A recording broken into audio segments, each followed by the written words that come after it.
Welcome back to our YouTube channel. In this video, we are going to see how to remove all recommended items by clicking on Start button. If you need to remove any particular recommended item means just right click on that and give remove from list, or you need to remove all recommended items on the screen means just go to settings. In left side you can able to see the option personalization, just click on that. In right side just click on the option start.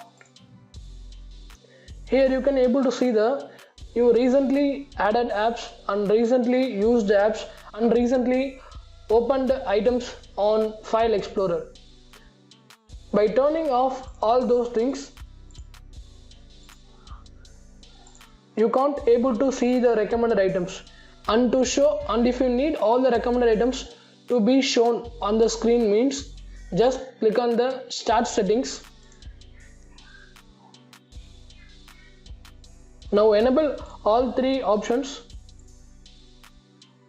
and now you can able to see the recommended options by clicking on the start button.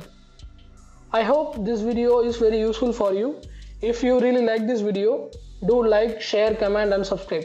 See you on next video. Bye bye. Take care.